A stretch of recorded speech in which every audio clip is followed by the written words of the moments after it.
Olha, uma coisa que tem me assombrado muito é o êxito com que o governo da Dilma, o Lula, o PT, esse sistema, o lulopetista, o êxito com que ele tem conseguido pautar muitas das discussões a respeito de toda essa crise política atual, tem conseguido pautar essas discussões todas em torno de, eu diria assim, perfumarias, discussões periféricas.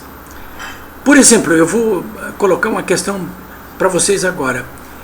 Nesta sexta-feira, praticamente a gente passou o dia todo, na quinta-feira também, o dia todo discutindo se o Sérgio Moro poderia ou não poderia ter liberado as gravações. Se discutiu isso aí.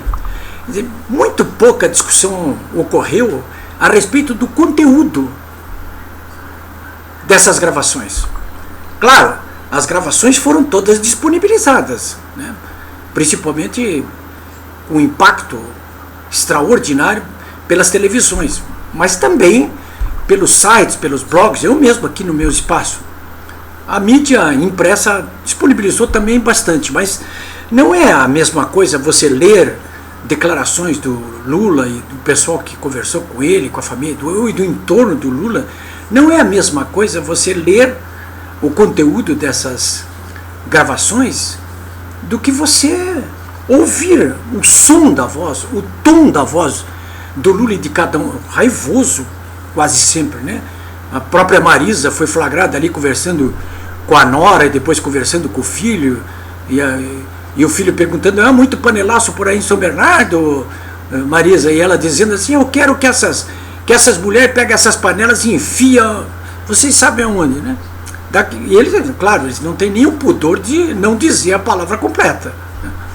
Bom, então, claro, esses conteúdos todos foram disponibilizados, mas existe muito pouca discussão a respeito do conteúdo de cada coisa dessa aí, né? Que são conversas assim absolutamente criminosas, né?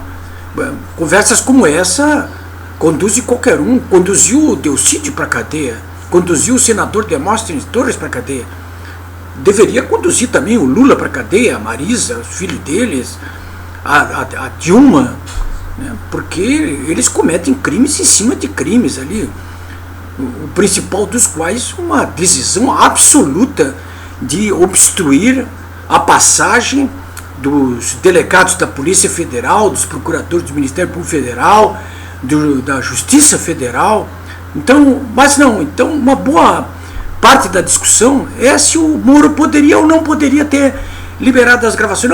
Que a Dilma, presidente, não pode ter o seu sigilo telefônico quebrado. O próprio Moro veio depois explicar que em casos até rumorosos, conhecidos universalmente, como foi do presidente Nixon, a própria Corte Suprema dos Estados Unidos deixou claro que quando conteúdos como esse são liberados, não tem por que falar em sigilo quebrado do presidente da República, até porque no caso da Dilma nem foi grampeado o telefone da Dilma, foi grampeado o telefone do Lula, que é uma pessoa comum naquele momento, ele não tinha foro privilegiado nenhum. De modo que não se deu. E a outra discussão era, mas ele podia ou não podia fazer isso aí? Como é que o Moro sozinho faz uma coisa como essa? Eu vi até juristas dizendo isso. O próprio ministro Celso Mello, lá no Supremo Tribunal Federal, ele é um parlapatão, o Celso Mello, não, desculpe, o Marco Aurélio Mello. Ele um parlapatão, disse, não podia ter feito uma coisa como essa. Como é que não podia ter feito uma coisa como essa? Ficou claro nessa sexta-feira que quem pediu a quebra do sigilo das gravações foi o Ministério Público Federal. O Moro despachou, como fez em todas as outras 23 fases anteriores da Lava Jato. Ele despachou. Mas quem pediu foi o Ministério Público Federal. E tem outra, lá da Suíça, onde se encontra, o Procurador-Geral da República, Rodrigo Janot, deixou bem claro o seguinte, eu fui consultado antes da liberação dessas gravações, concordei com essas gravações e elas não constituem ilícito de espécie nenhuma, muito pelo contrário, ilícitos cometeram os que falaram nessas gravações. Então acho que está chegando a hora de que as pessoas comecem a se debruçar para valer sobre o conteúdo corrosivo desses grampos todos aí. E se comece, claro, a investigações mais profundas em cima de cada conteúdo, para que essas pessoas que falaram, o Lula, a mulher dele, o presidente do PT, o Jacques Wagner, a Marisa, a Dilma, todos sejam punidos conforme manda a lei.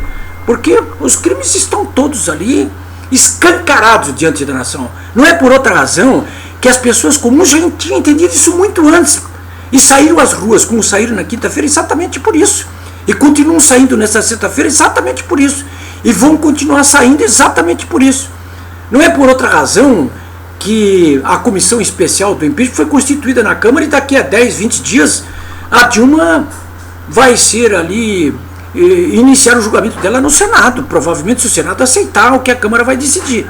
E aí vai ser afastada. Eu acho que a Dilma, dentro de 20 dias, não é mais presidente da República. Porque se o Senado acolher o processo vindo da Câmara, ela vai ter que se afastar. E vai ser julgada pelo Senado Federal. Essa é que é a verdade. Bom, senhores, vai ser um fim de semana prolongado esse. As cartas estão na mesa, estão lançadas, de modo que agora é uma questão de nós todos continuarmos mobilizados.